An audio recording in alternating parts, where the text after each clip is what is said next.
How's it going, guys? If you're looking to buy a house hack in 2025, you need to make sure you get your numbers right. Today, I'm going to walk you through my personal analysis spreadsheet and how I analyze every house hacking deal. My name is Zach, and my wife and I have been house hacking since 2015. And we've done everything from long-term rentals, Airbnb, we've rented out garages. Shoot, I've even rented out our garden at times. So I know a lot of the pitfalls that you need to avoid and a lot of the expenses you might not think about as you operate your house hack property.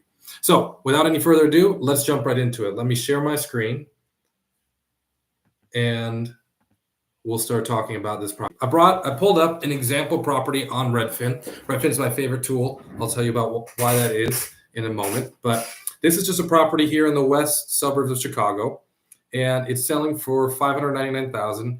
And this is a 5-bedroom, 4-bathroom property. Okay, so when you're doing a house hack, you can buy. Most people buy a multifamily property, 2, 3, 4 unit property, but you can also instead buy a large single family home and then rent out rooms within that house for rental income. So that's what the plan that we're going to put in place here for this house. So let's look through it. Okay, I'm looking through it. It's a nice craftsman style home. Looks like big open living spaces. Looks like the kitchen is in pretty good shape. Yeah, pretty well updated. I like that. Looks like a place I would like living. Okay, we got a bedroom here, which maybe looks like it's turned into a workout room. Tiny closet, but that's par for the course here in Chicagoland. Another bedroom, which looks very good sized. Looks like a master ensuite with some walk-in closets. That's great. And we see some other really good sized bedrooms over here, which is great. Okay, we got a washer and dryer. And this looks like it's probably the basement. And yes, there's a little kitchenette that's probably in the basement, low ceilings, no windows. And another basement. Here we got a basement bedroom. Okay, so if I just glance through here, we see that's the case. Yeah, we got a bedroom here, kitchenette in the basement. Looks like on the first floor, we've got an office and a bedroom. That could probably be another bedroom. And then we've got 3 bedrooms on the top. And then also an open kind of playroom, maybe desk, office area.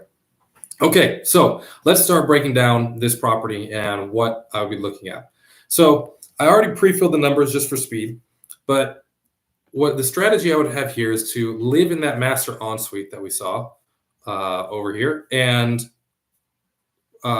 this is bedroom right here. Live in this master ensuite and rent out the other bedrooms. So I counted 5 other bedrooms if we count that office that we could convert over to a bedroom.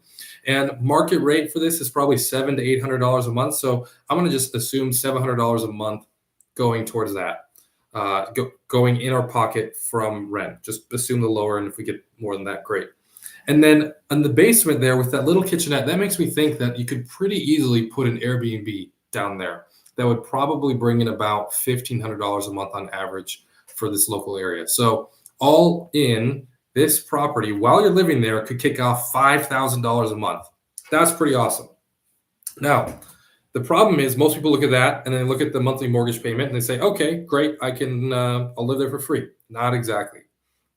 You have to start thinking about the expenses you have. So what are the expenses? Well, the biggest one that people don't think about is vacancy. And vacancy is a sneaky one. Because if, let's say you rent it for $700 a month, but 1 month on average, 1 month out of the year, you have no one in the room and you're looking for someone to fill that spot. Well, then you're not really pulling in your full $700 every single month for the year. So you have to derate that. So 8% is basically saying for 1 month out of the year on average, each bedroom is going to be empty. So you're taking a loss of that revenue and putting it here as an expense. Okay, so that's vacancy. Property taxes. This was pulled here from Redfin, and I'll show you where I like to do that. That's all the way down past all of this. If we start going here into property details, there's lots of great information here. And here under financial, it gives me the annual tax amount, very high here in Chicago. Lots of fun for us. Insurance. This is for this size property, probably roughly $2,400.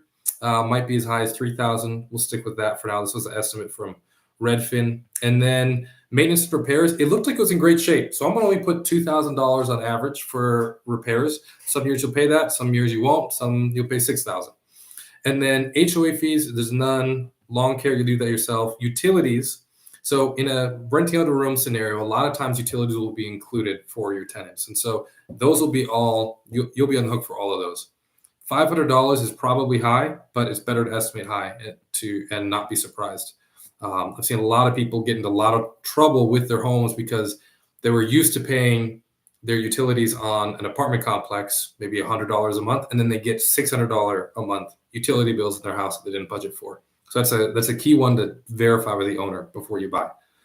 So all in, monthly total for expenses is actually $2,500 a month. So we can see half of this rental income is gone before you even paid that mortgage payment. Okay, very important to look at your numbers.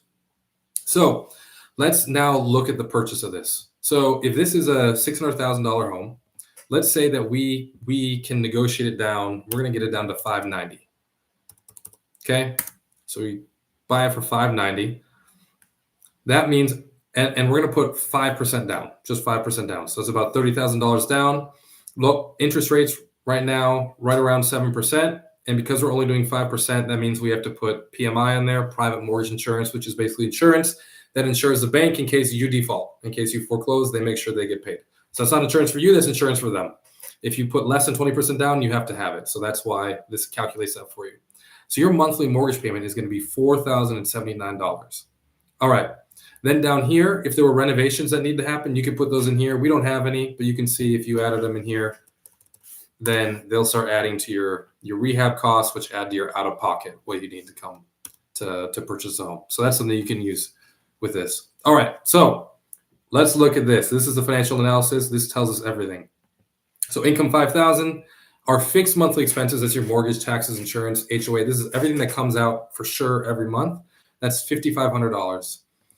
Your estimated variable expenses, that's your utilities. That's going to be lawn care. That's going to be your maintenance, vacancy, everything that doesn't hit regularly every month is roughly $1,000. So all in, you're at about $1,600 a month that you'll need to come out of pocket to live in this property. Is that a great deal? Maybe, maybe not. Not sure what you're paying for rent, but you're able to buy a pretty large, nice house and live there for only $1,600 a month, which is what you might pay in rent elsewhere. And instead, you're building equity in a home and able to get into the housing market. So this is a tool I developed myself. I've used it every time I bought a house hack property. It's worked really, really well. If you want to copy yourself, jump down in the description.